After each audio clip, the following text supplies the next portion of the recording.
Aujourd'hui, c'est une vidéo avec un format un petit peu spécial. Aujourd'hui, je ne vais pas te faire de leçons de grammaire. Je ne vais pas non plus faire une vidéo du type 7 façons d'utiliser le subjonctif. Non, rien de tout ça. Aujourd'hui, je vais te proposer 3 exercices à faire de façon quotidienne, à faire de façon régulière pour t'aider à t'améliorer de façon considérable en français. Salut, je m'appelle toujours Jordi, je suis toujours professeur de français depuis 18 ans maintenant et je suis toujours le créateur de la chaîne Le French Club. Bienvenue sur cette chaîne.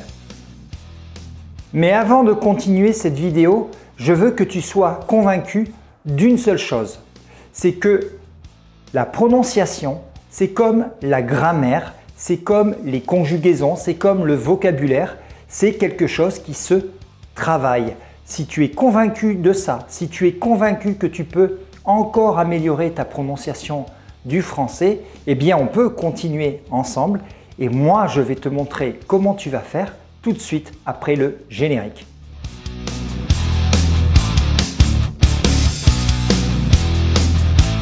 Avant de commencer, j'aimerais t'expliquer un petit peu le contexte dans lequel je donne ces types d'exercices à mes élèves.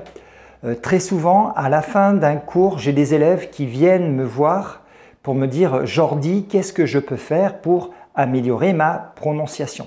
Et c'est là que je donne ces 3 exercices. Et si j'ai décidé de faire une vidéo sur ça, c'est tout simplement que les résultats sont spectaculaires. Et quand je dis spectaculaire, c'est tout simplement que dès que l'élève va commencer à faire ces exercices que je laisse à faire à la maison, tout de suite, je vais voir les résultats. Donc, par exemple, je vais donner un texte à lire à cet élève et tout de suite, je vais voir que sa prononciation est déjà nettement meilleure. Et je lui dis « Toi, tu as fait les exercices que je t'ai laissé à faire à la maison. » Et il me répond « Oui, oui, c'est vrai, j'ai commencé ces exercices. » Donc c'est quelque chose qui se voit tout de suite, qui se voit immédiatement, ou en tout cas qui s'entend tout de suite et qui s'entend immédiatement. Un autre exemple, c'est aussi, j'ai eu le cas d'élèves, au moins une élève, qui était dans la classe, celle qui avait la pire des prononciations. Et du coup, je lui ai laissé ces 3 exercices à faire à la maison de façon régulière. Elle a très vite progressé et à la fin du cours, à la fin des 3 mois, elle est tout simplement devenue l'élève qui avait la meilleure prononciation. Donc on est passé de la pire prononciation de la classe à la meilleure. Pour faire ces 3 exercices, tu auras besoin d'une piste audio. Ça peut être une piste d'un manuel de français, ça peut être un podcast, ça peut être plusieurs choses. D'accord? Et de sa transcription. Donc il te faut l'audio et la transcription. Ok? Il te faut également un casque pour te mettre sur les oreilles. Tu peux le faire sans casque, mais vraiment, moi, je te conseille de faire ça avec un casque parce que tu vas pouvoir écouter de façon beaucoup plus fine. D'accord?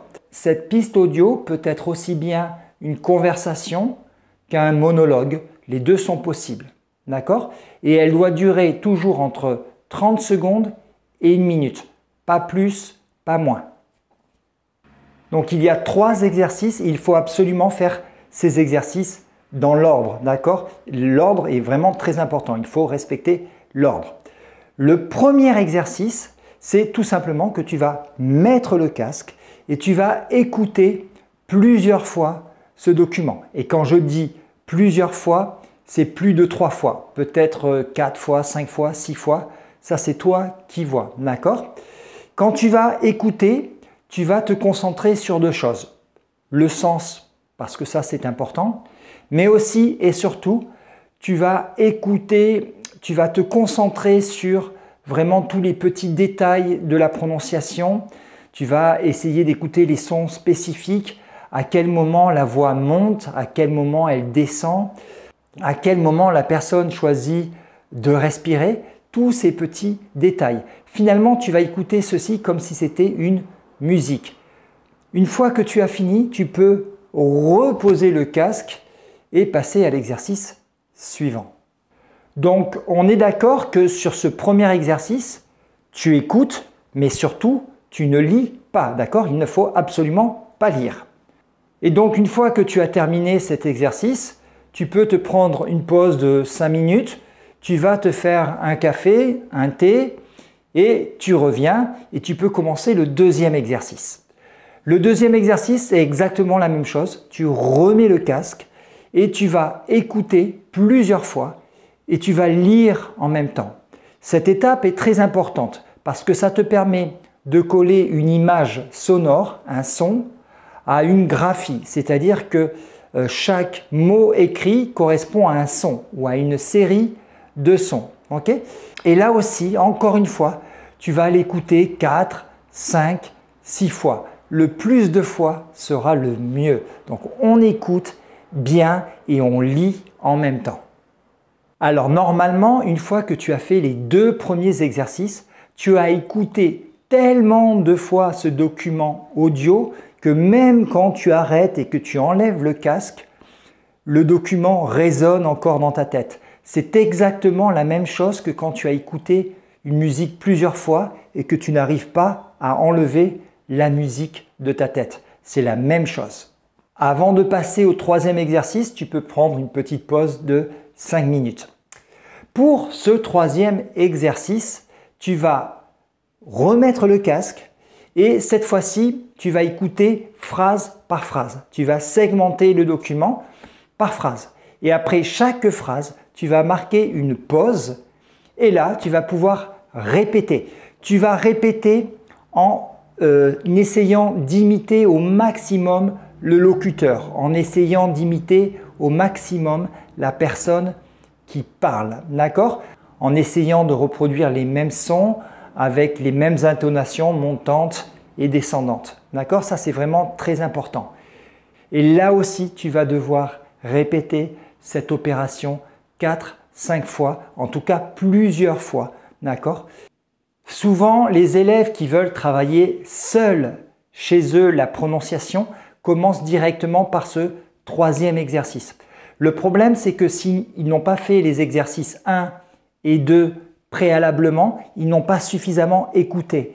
Et du coup, ils vont écouter mal, ils vont répéter mal et ils travaillent mal. Et ils sont en train de coller des mauvaises informations sur leur cerveau. Donc vraiment, c'est important de respecter ces 3 exercices dans l'ordre. Le secret pour améliorer sa prononciation, tu l'as compris, c'est d'écouter beaucoup et de bien écouter. En tout, ces 3 exercices vont durer entre 30-35 minutes environ, d'accord? Pas plus parce qu'après, vraiment, ton cerveau va fatiguer. Il est important de répéter cette opération régulièrement. Ce n'est peut-être pas possible tous les jours pour toi, mais si tu peux le faire 2-3 fois dans la semaine, c'est déjà bien et tu verras que tu vas progresser. Si tu es courageuse ou courageux, je t'invite même à faire un 4e exercice qui consiste tout simplement à lire la transcription sans écouter et tu vas voir que comme par magie, tu vas très bien prononcer ce qui est écrit. Pourquoi? Parce que tout simplement, tu auras beaucoup écouté avant de prononcer. Vraiment, je t'invite à faire ces 3 exercices chez toi de façon régulière et je suis sûr que les résultats seront spectaculaires. Tu peux même revenir dans 2-3 semaines et me laisser dans les commentaires ton témoignage et je suis sûr que tu auras des choses très positives à partager avec nous. Avant de partir, tu penses à t'abonner à la chaîne si ce n'est pas déjà fait, à me mettre un like sur cette vidéo et je te dis à la semaine prochaine, même chaîne, même jour, même heure. Sauf si tu veux binge-watcher et regarder les 164 épisodes du French Club.